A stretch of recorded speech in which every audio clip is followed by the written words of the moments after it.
asleep amidst the trees. Bats all a swaying in the breeze. El mundo está lleno de lugares mágicos que parecen salidos de un sueño, no tanto por su belleza sino por su extrañeza.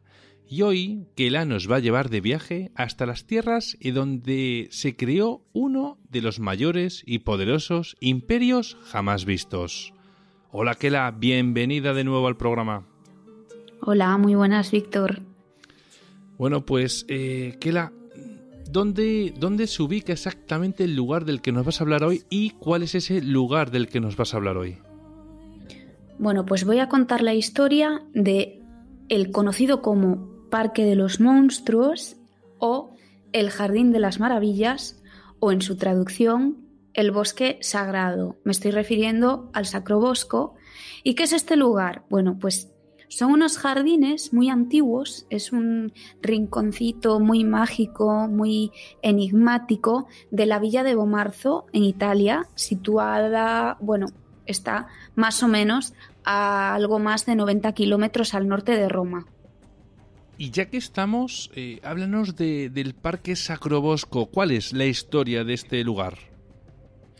Bueno, pues la historia de este lugar se remonta hacia la segunda mitad del siglo XVI, que fue cuando se comenzaron a construir estos jardines apartados del palacio, y en las obras participaron varios arquitectos manieristas.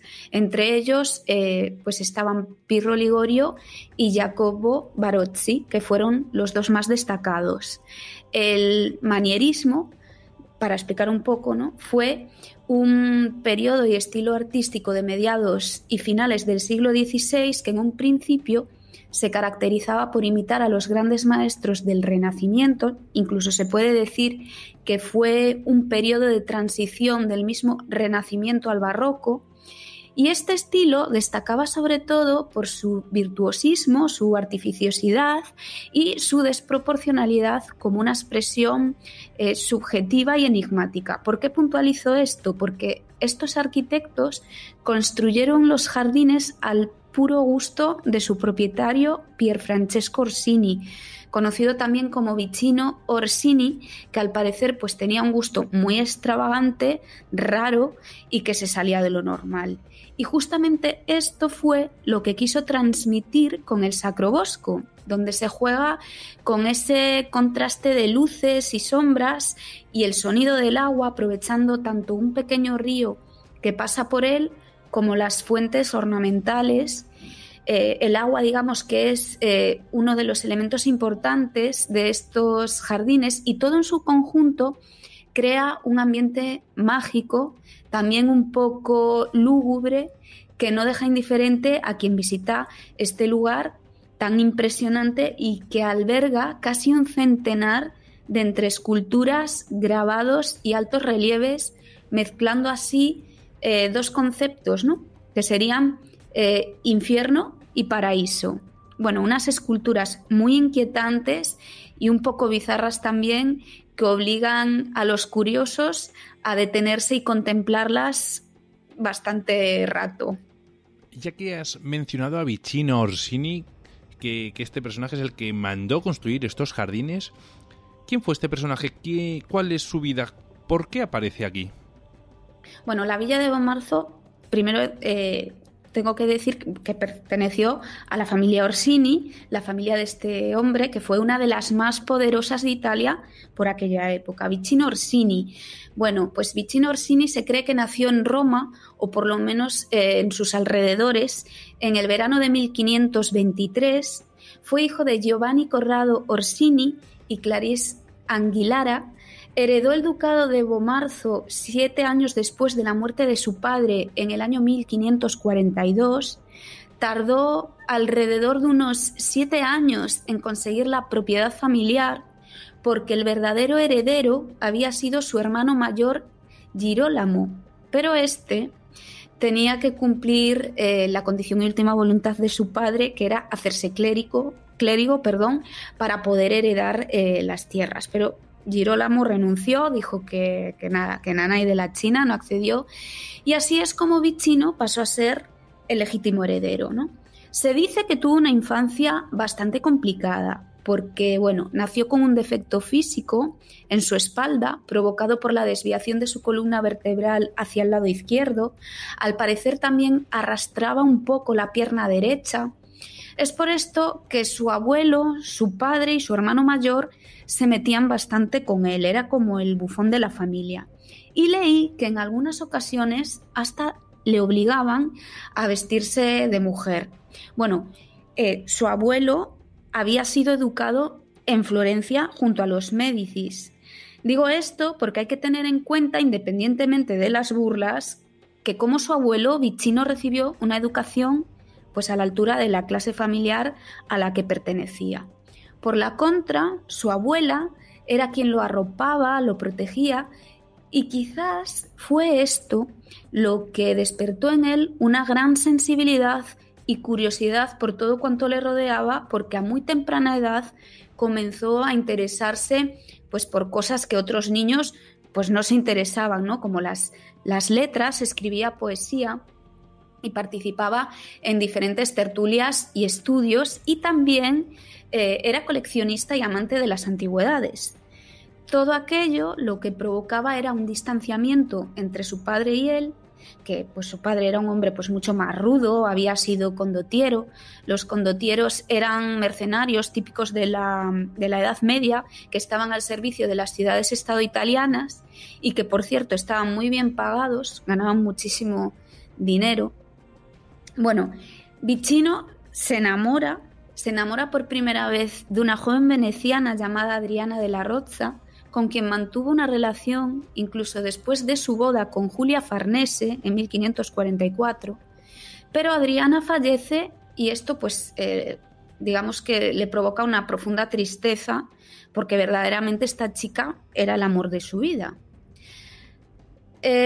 Poco después fue llamado por el Papa Pablo III para unirse a la compañía comandada por Alejandro Farnese y su hermano Octavio contra los invasores españoles y franceses, y regresaba en marzo en el año 1552, que es cuando se comienzan las obras de los jardines que dedicó a su esposa Julia, que murió muy joven dejándole tres hijos y 2 hijas. Vuelve otra vez a ser llamado nuevamente a la milicia, esta vez bajo el comando de Orazio Farnese, con quien mantenía una muy buena relación, pero el 23 de julio de 1553 Orazio cae muerto en combate y a él lo hacen prisionero durante 3 años. Una vez liberado, a la edad de 30 y poquitos, se retira para siempre del ejército. Y a partir de entonces llevó una vida más tranquila y se comenzó a rodear pues, de amigos, en su gran mayoría artistas y literatos. Se refugia mucho en sus libros, en sus escritos, en sus estudios, y pasa pues, a tener un estilo de vida epicúreo, ¿no? El epicureísmo era un movimiento pues, que consistía en la búsqueda de la felicidad. Entonces se dedica por completo a su familia, a estar en paz, y rompe también con la religión. Se interesa también por la alquimia. 4 años después de enviudar, vuelve a contraer matrimonio con otra mujer. Esta lo abandona 10 años después de estar con él. Tras este fracaso amoroso, pues se vuelve a refugiar en sus libros, en sus escritos y en su soledad, y nuevamente vuelve a conocer a otra joven, esta vez una jovencita de 16 años, que fue su última esposa y la que le dio 2 hijos más. Y fallece el duque Vicino Orsini a finales de enero del año 1585, y con él su jardín, porque estuvo abandonado nada más y nada menos que durante 4 siglos. Kela, ¿y en estos jardines sabemos si se han producido algún tipo de fenómeno paranormal? Bueno, pues lo que se sabe relacionado con el tema paranormal es que durante esos siglos de abandono, pues sí que surgieron las leyendas, ¿no? Entre las gentes, el folclore popular típico, ¿no? Que, bueno, pues esas historias que surgen de estos lugares que parecen encantados, pues hablaban de extraños espíritus que decían que habitaban por los jardines. ¿Y qué tipo de representaciones, de esculturas nos vamos a poder encontrar en estos jardines, Kela? Bueno, pues como dije antes, hay un centenar de entre esculturas, grabados, representaciones. Yo voy a hablar de algunas, las que, bueno, pues a mí más me han llamado la atención o las que más me gustan. Pero bueno, se puede buscar, como digo siempre, en Google, y se pueden ver todas. Y hombre, lo mejor sería pues ir allí y verlas en persona, ¿no?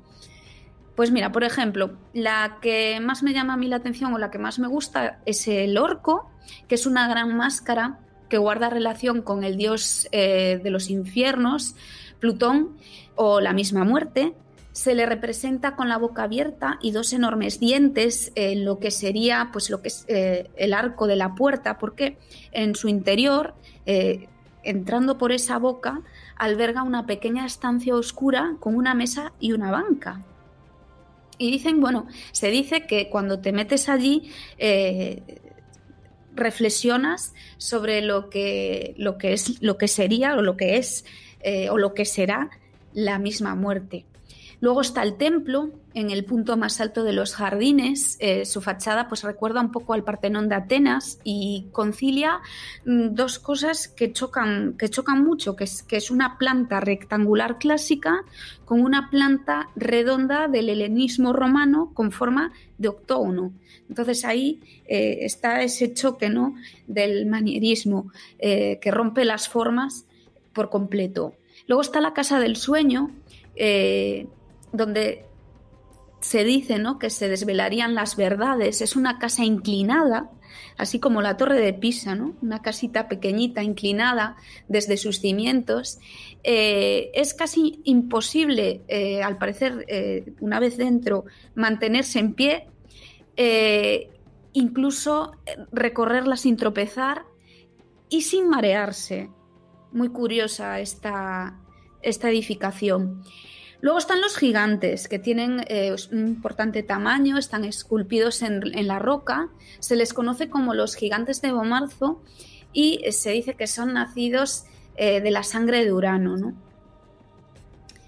Luego está la tumba etrusca, en fin, hay un montón de esculturas y ya te digo, representaciones que si nos ponemos aquí no acabo nunca.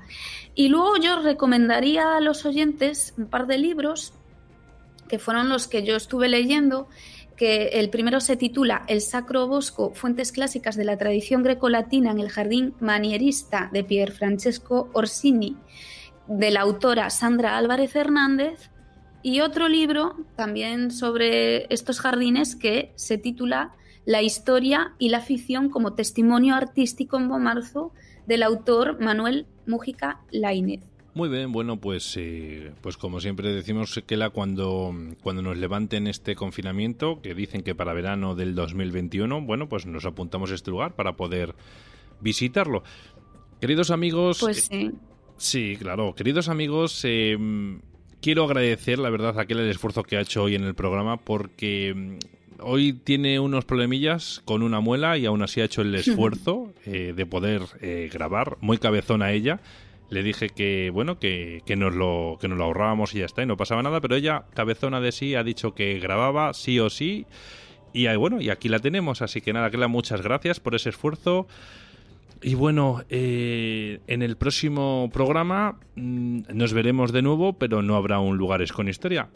Habrá más bien una charla a tres que haremos, Javier, tú y yo, porque es el último programa del año. Tenemos a un invitado, el cual no os voy a decir quién es, pero ya dimos unas pistas en programas anteriores, así que si nos seguís desde hace ya bastante tiempo, sabréis perfectamente quién es, porque lo hablamos en ese programa, ¿no?, que venía para cerrar el año, hablando de un tema muy acorde con las fechas. Así que nada, Kela, te veo en el próximo programa y bueno, y ya nos despediremos de nuestros amigos de este 2020. Nada, Víctor, un placer. Hasta el próximo programa y felices fiestas. Igualmente.